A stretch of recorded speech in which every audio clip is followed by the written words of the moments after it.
Metrics, smart designing solution for the future of tailoring. AP మంత్రి నారా లోకేష్ కుటుంబ సమేతంగా ప్రయాగ్రాజ్ మహాకుంభ మేళకు వెళ్లారు. ఈ సందర్భంగా ఆయన భార్య బ్రాహ్మణి, కుమారుడు దేవాంష్తో కలిసి త్రివేణి సంగమం వద్ద పవిత్ర స్నానం చేశారు. ఓ పడవలో నదుల సంగమం వద్దకు చేరుకొని ప్రత్యేక పూజలు నిర్వహించారు. ఆ తర్వాత వారణాసి కాలభైరవ ఆలయాన్ని సందర్శించారు.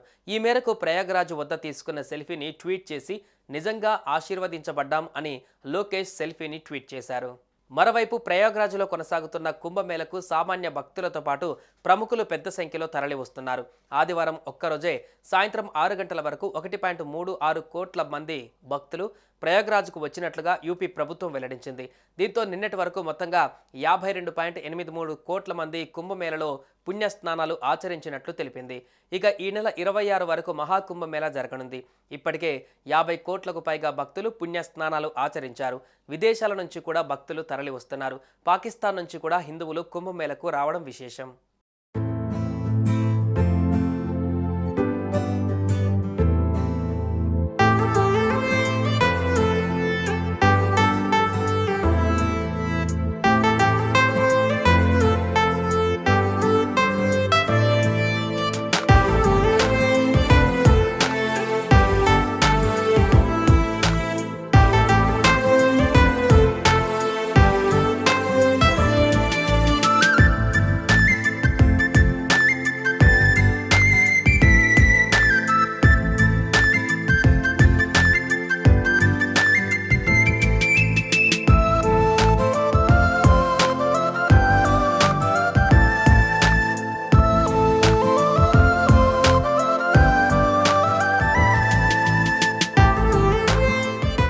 సుమన్ టీవీలో మీ పర్సనల్ అండ్ బిజినెస్ ప్రమోషన్స్ కోసం కింది నెంబర్కి కాంటాక్ట్ చేయండి.